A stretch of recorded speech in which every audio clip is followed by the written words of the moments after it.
So before today, we've never had a breathwork coach or expert come on the show. And we don't often hear about breathwork. I knew one individual, her name was Tara Clancy, and she talks about breathing and she talks about sleep as well, but we've never had her on the show either. And you talk about this phrase called functional breathing. Now, what's the difference between the breathing that we're doing on a normal daily basis and actual functional breathing? That's a great question, Brandon. And actually, you've answered it. Functional breathing is what our default breathing should be on a day to day basis. But for many of us, we don't breathe correctly. We tend to be upper chest breathers. We breathe from the mouth predominantly. And functional breathing is all about retraining the respiratory muscles to perform efficiently, but refocusing on nasal breathing and using the diaphragm so that instead of breathing vertically from the shoulders, we breathe laterally from the base of the lungs. You say retraining the muscles. So Mhm. there's a point in our life where we're automatically doing this, but then it comes to a point where we're not, where we are breathing incorrectly. For many of us, your babies are a perfect example. You know, when we're born, we naturally belly breathe. If you watch them, they don't breathe through their mouth. They will breathe through the nose and the tummy will move. But over time, we become lazy and we pick up bad habits. And for many of us, we either breathe, there are some people who predominantly breathe through the mouth because there's some kind of dysfunction in the nose or sinus cavity. But for others, it is just a lazy default moving from nose to mouth because the mouth is a bigger surface area. So naturally you think I'm taking in more air. It's easier. But that's where the problems start. So we begin to breathe through our mouth because it's an easier thing to do, even though it's not the more efficient and higher quality thing to do for our overall health and well-being. Yes, absolutely. Interesting. It seems interesting that as evolutionary creatures that we would adopt a habit of mouth breathing even though it doesn't serve us in a great way. Like, as an example, how would you recommend somebody make the switch back to functional breathing, and like what are the actual differences that people are going to experience by breathing the way we were naturally born to breathe?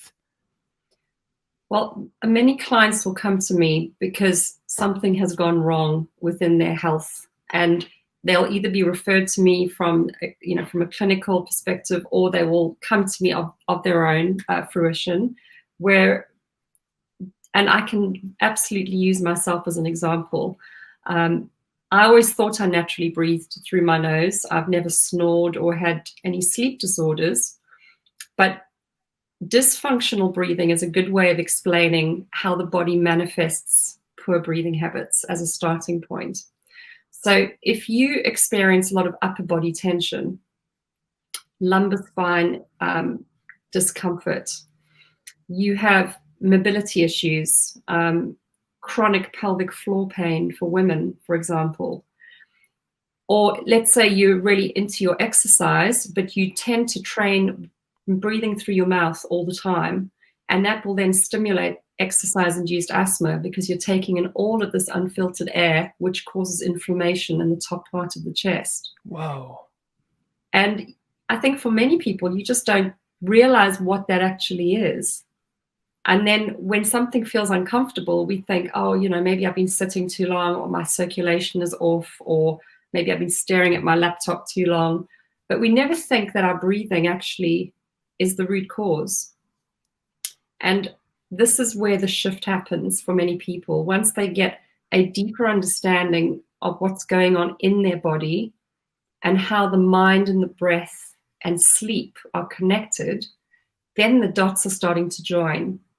And that really is, how I came to find out what the benefits were through my personal experience. What was your personal experience going through this? So about 5 years ago, and I would consider myself reasonably healthy, having no serious health issues. Literally out of the blue, one evening, I had a severe panic attack. And it happened just before I went to sleep. But I didn't know what it was. And my throat closed, my heart rate went through the roof, and I thought I was having a heart attack. And I went to A&E, or accident and emergency, and they did all the tests, and they said, there's nothing wrong with your heart or your lungs. You know, it's probably a panic attack. You're going to be fine. Unfortunately, this started to happen on a repetitive basis for about 18 months. And it just affected my sleep terribly. My levels of anxiety were really high, and I just did not feel like myself. And when you're told that there's no clinical solution, it's very frustrating. So I was recommended through a family member to consider meditation, which is something I've never done before. And I don't know if you've ever tried meditation, but I found it really challenging because the mind takes over, and our minds are so powerful, as you know. But the way it worked for me, and I don't do anything by halves, I have to say. I signed up for a 10-day silent meditation retreat because I thought if you're going to learn, you may as well just go for it. Wow. And as I say, very challenging. But what was interesting with this meditation technique is they focused on nasal breathing with the mouth closed. And it had a profound effect. And within a few days, I had actually started having the best sleep I'd had in years. And I didn't understand how this was happening. I just knew that I felt better. And I came out of that process with a deeper understanding of the mind, the body, but I wanted more. So I started researching meditation and breathing techniques to really get to the root of why this worked. And that was really what started me on my journey to where I am now.